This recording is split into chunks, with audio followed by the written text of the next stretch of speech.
5 years after my life unraveled, I sat in the very last row of a federal courtroom in downtown Chicago. I wore a plain, worn navy sweater, the kind you pick up at a thrift store. No makeup, no designer jewelry, nothing but invisible armor and silence. At the front, in the direct spotlight of the prosecution's table, stood my sister, Lillian. She was perfectly curated, a flawless $3,000 ivory suit, hair precisely curled, and the confidence of someone who had never known a door to be closed to them. Lillian was preparing to deliver the opening statement of her very first multi-million-dollar corporate fraud case, a career-making moment she had been prepping for her entire life. Our parents were in the front row, glowing, practically vibrating with the reflected pride of their chosen child. She opened her mouth, the first word of her prepared statement forming, but before a single sound emerged, the judge interrupted. The Honorable Judge Cassandra Hale, arguably the most feared and brilliant legal mind in the entire Northern District, didn't just speak. Her voice cut through the air like a blade. The entire courtroom froze, a suspended breath of shock. "Miss West," the judge began, her tone measured but lethal. "Would you like to join me in chambers?" My sister stopped breathing. The expensive legal team around her went perfectly still. My parents, 2 rows ahead of me, seemed to forget how to exist. Lillian, her polished hands still gripping the mahogany podium, looked stunned, as though reality itself had just been rewritten. She had spent her life preparing for this moment, yet it was being derailed before it even began. Judge Hale wasn't looking at Lillian, though. She hadn't even glanced at her. Judge Hale looked past the ivory suit, past the perfect image, and past the invisible barrier of power to look directly at me. At Davina West, sitting alone in the back, wearing a cheap sweater and a 5-year-long silence, snorts. This silence wasn't ordinary. It was heavy, the kind that suffocates you right before the crash. My father, who had been preening seconds before, turned around so fast it looked unnatural, his confident smile collapsing into primal fear. When the judge said my name, he looked at me like I was a ghost. "Wait, what did you miss? If you believe that loyalty and standing up for what's right are everything, then you need to hit that subscribe button right now. Also, let me know in the comments, what is the weather like where you are right now?" I read every single one. To understand how a multi-million-dollar trial ground to a halt because of someone like me, you have to go back to the exact afternoon I stopped being a daughter and became an account balance. 5 years earlier, I was 20. I was halfway through my pre-law degree at the University of Illinois, boasting a perfect GPA and a life that lived in the library. I had a naive belief that if I just worked hard enough, they would eventually look at me the way they looked at Lillian. I was wrong. It was a Tuesday. I walked into the bursar's office to check my registration, only to be met by a confused look. The clerk slid a notice under the glass. My tuition payment had bounced. Not delayed, not pending. The entire educational fund had been emptied and the account closed without a word. I took the train home, the Oak Brook mansion looking exactly as grand as always. When I walked in, I heard celebratory laughter from the polished marble kitchen. There they were, my father popping champagne, my mother scrolling her tablet with a serene smile, and Lillian on a velvet stool. Beaming, Lillian had been accepted into an elite, ridiculously expensive private law prep program downtown, an opportunity that was essentially a fast track into a top-tier firm. I put the tuition notice on the counter. The laughter stopped immediately. My father looked down, then up at me, with zero concern, only calculation. He poured champagne into 3 crystal glasses. Him, my mother, Lillian. Nothing for me. Lillian's potential must be protected, my mother explained indifferently, not looking up. The resources have been redistributed. Davina, you are the money now. My father added the final twist of the knife, looking me straight in the eyes as he calmly swirled his wine. You are an investment, Davina. Nothing more. Get a job. 3 if you have to. You fund the family. Lillian is the future. He told me to pack. My room was being converted into Lillian's study. I left that same night, taking only 2 canvas suitcases and the shattering realization that I was utterly alone. Did they just use her? If you're on Davina's side, tell me in the comments. Are you ready to see how she responds? Make sure you're subscribed for part 3. I moved into a tiny, drafty studio apartment on the far edge of Chicago, where the radiator rattled all night, and the window looked at a stained brick wall. Within a week, I had 3 jobs. I was a diner waitress in the morning, a legal document runner in the afternoon, and at night, I did raw data entry for a major corporate firm downtown. I slept 4 hours if I was lucky, and I always smelled faintly of burnt coffee. Every month, the calls from my parents came without fail. Never to ask how I was, only to demand money for Lillian. $2,000 for textbooks, 1,500 for a summer networking opportunity. I sent every dollar they asked for. I didn't scream or fight. I had learned that in that house, showing pain was only seen as proof of weakness, unstable and unmanageable.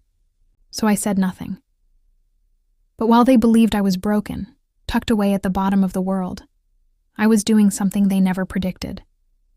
While I was typing endless streams of data on those long, silent night shifts, I was reading everything.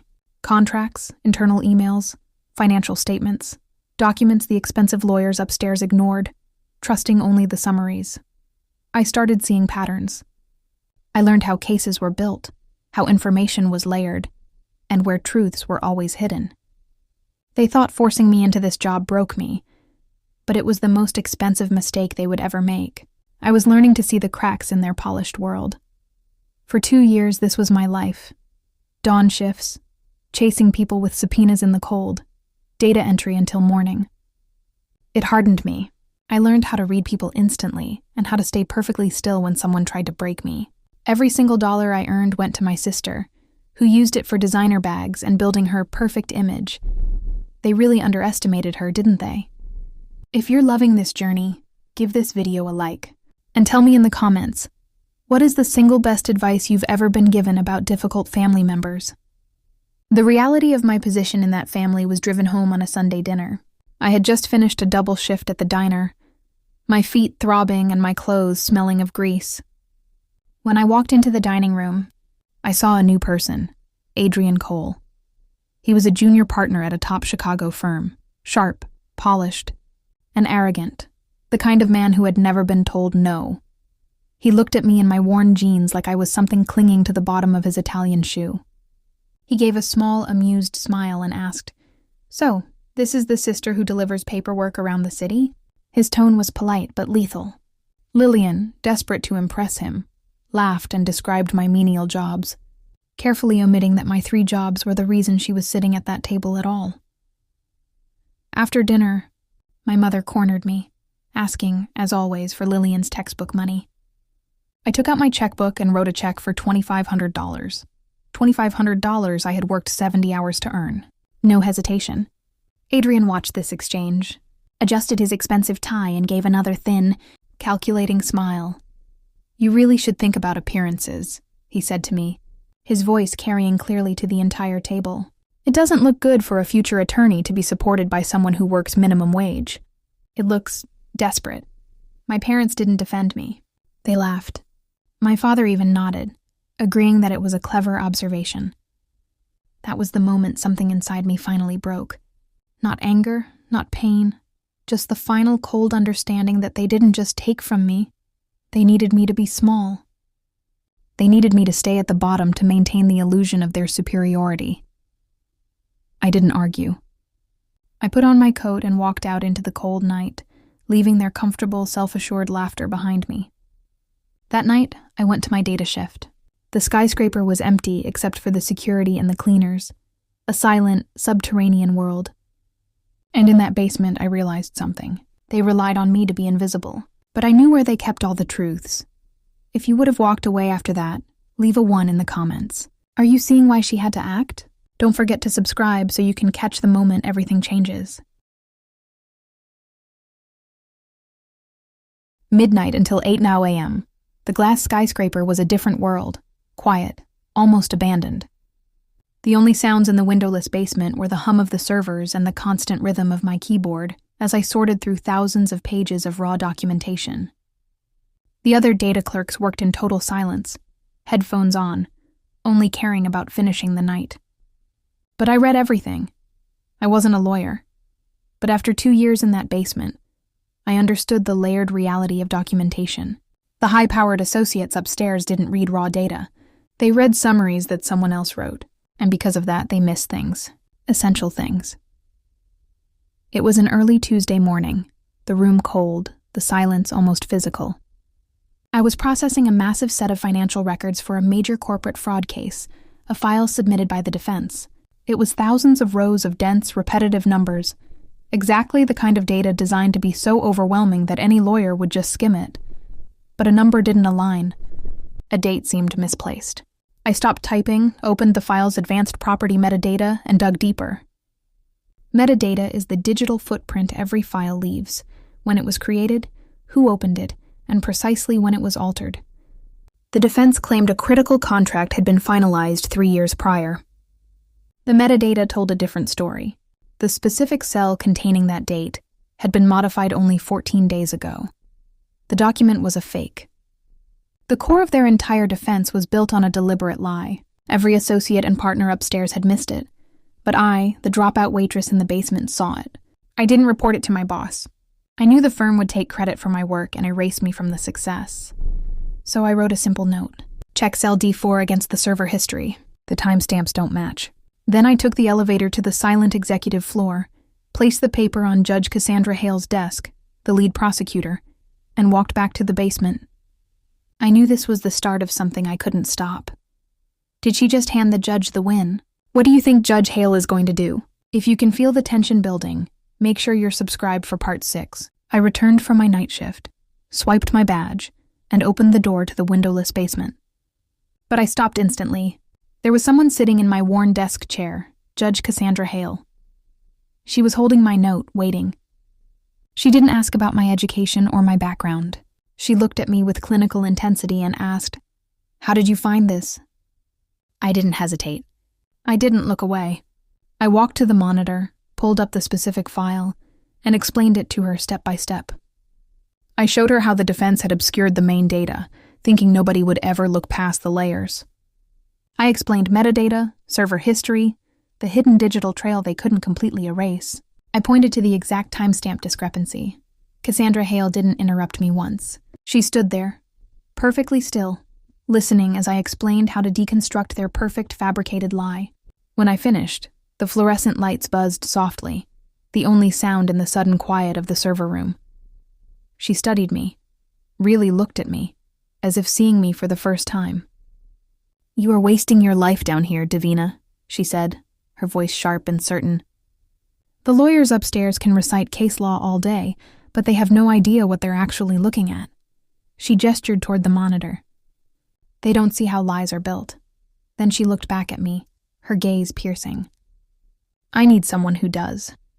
That single night changed everything. She didn't ask for a resume or care that I was a dropout waitress. She saw the outcome I could create. Cassandra Hale began bringing me into cases quietly, teaching me how the real system worked, how cases are won before they ever reach a courtroom, how to follow money across global accounts, how to recover communications people thought were erased, and how to turn raw data into absolute, undeniable leverage. While Lillian was learning to look confident in a suit, I was in that cold basement, learning how to end cases before they began, learning how to destroy a case before it ever reached a judge's microphone. And I made a silent choice. I wasn't going back to college or chasing their approval. I was going to become the person they would have to answer to. This is the turning point. If you believe that skills beat degrees every time, leave a comment below. What skill do you think is undervalued the most? Make sure you're ready for part 7. I was 27. My company, Lillian West Consulting, had grown in total silence. No press releases, no announcements, just results. We were no longer a single laptop in a freezing apartment. I now owned an entire secured floor downtown, complete with a specialized, highly vetted team of analysts. We didn't need recognition. We needed leverage, and by now, I possessed the kind that could settle outcomes long before any opening statements. My net worth was in the tens of millions, though I maintained the old apartment and the worn car whenever I visited my parents to keep the illusion of my failure intact. 3 months before Lillian's wedding, my phone vibrated. I was in my quiet, steel and glass office, reviewing a confidential agreement for a new client. It was my mother. She didn't ask how I was, of course. She went straight into listing logistics for the extravagant wedding. The budget was over.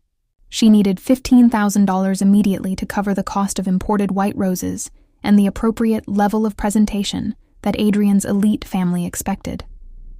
She talked about flowers, about image, about status, ensuring I understood that nothing could appear cheap in front of people who mattered. I leaned back in my chair, looking at the city skyline. I looked at the numbers on my screen, my account balance. I had enough to buy their entire house and not even notice. I took a slow breath and I said one word: no. The silence on the other end was complete. "Excuse me?" Her voice had shifted, the artificial sweetness replaced by the old coldness. "You owe your sister this, Davina. You dropped out and failed. She succeeded. You have to support the one who actually made it." I didn't react or defend myself. I had already built my reality, and I knew she couldn't see it. I simply spoke in my standard professional tone. "My account is no longer available for your requests. You and Dad will have to handle this yourselves." I ended the call before she could reply. I received a text an hour later from my father. "You are selfish and a total disappointment. Don't come to the wedding if you can't support your sister." I went anyway, not to celebrate, but to observe the final decaying state of the world they valued. I wore a simple black dress, invisible, unremarkable. When I arrived, the ballroom was excessive, heavy with the scent of thousands of white roses. I checked the seating chart and found my table. Table 14, tucked away behind a large structural column, next to the kitchen door, where the noise was constant. A table reserved for staff and vendors, exactly where they believed I belonged. Imagine treating your own child like that.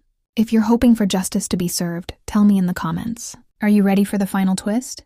Let's get to part 8. At my table behind the pillar, I sat next to the exhausted wedding photographer and a teenage coat check girl, perfectly unseen. It wasn't random. It was a deliberate, public statement of my place. I pulled my chair in, sat down calmly, and when a waiter passed, I asked for water. Tap. No wine, no champagne, just the invisible, unremarkable choice.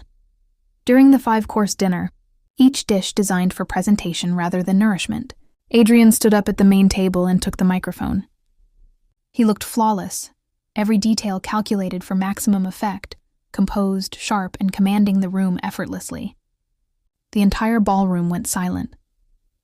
He spoke about Lillian's achievements, her intelligence, and her discipline, announcing she was joining his firm as an associate. The room applauded, warm and approving. Then Adrian paused. He lowered the microphone slightly, ensuring all attention was focused, and he looked across the room, past the crystal, and directly at me, in the shadow of my hidden pillar. "She earned this with hard work and talent," he said smoothly, "unlike some people who choose easier paths and settle for less." He gave a small, confident smile, directed only at me. My father nodded in agreement, preening. Lillian laughed, a light practice sound. I sat perfectly still, drinking my water. Just then, my phone vibrated in my bag. Under the table, careful not to be noticed, I checked the email.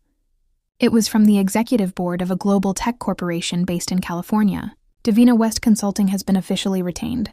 The retainer number sitting on my screen was greater than the entire cost of the extravagant wedding around me, combined. I locked my phone and looked back up at Adrian. Under the lights, still speaking, still certain he was at the center of the world. I allowed myself a small smile, barely noticeable, and took another sip of my water. He believed power came from being seen, applauded, and validated. But everything he had built rested on a fragile, visible lie. And I understood lies better than he ever could. I knew exactly how they were built, how they were hidden, and most importantly, how they could be completely dismantled. Did he just insult the CEO of the company that could end his career? If you love dramatic irony, tell me in the comments. This is it. Let's watch the world burn in part 9.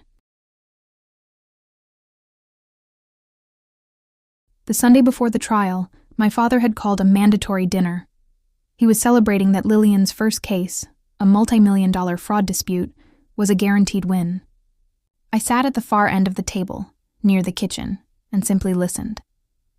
Lillian boasted about shutting down, opposing counsel, a small, intimidated firm she planned to crush in discovery. "They're called Harrison and Vance," she said dismissively. I kept my face perfectly neutral, but inside I knew everything. Because Harrison and Vance wasn't small, and they weren't unprepared. They were my clients. I had spent weeks analyzing the evidence. The centerpiece of Lillian's entire case, Exhibit C. A series of fabricated emails carefully engineered to make the opposing company look like they breached the contract first. Her client had fabricated the entire thing. They were clean and convincing to an average scrutiny, but they were still fake. Lillian had accepted them at face value, desperate for the fast, career-making win to impress Adrian and prove she belonged at the top table. She hadn't brought in an expert, hadn't verified the sources. If she presented those emails as legitimate evidence in a federal court, she would be committing perjury. Not a mistake. A career-ending, possible disbarment violation. I had a choice. Silence or truth. The next morning at 7 a.m., I drove to my parents' house. My father was on the porch, irritated to see me. I gave him a choice. Tell Lillian she must withdraw Exhibit C immediately. It's fabricated. I explained the metadata, the timestamps, the discrepancy. He laughed. He pointed at me, a dropout waitress in a cheap sweater, standing in his driveway. You're a disappointment, Davina. You don't understand law. You're just jealous of your sister's success and trying to drag her down. He told me to leave, never to come back without money. I nodded once, got in my car, and drove away. I had said what needed to be said. Then the court scene unraveled, exactly as you saw in Part 1. Judge Hale dismissed the case, ordered sanctions, and stripped Lillian of her composure. The lead attorney from Harrison and Vance shook my hand and publicly thanked my friend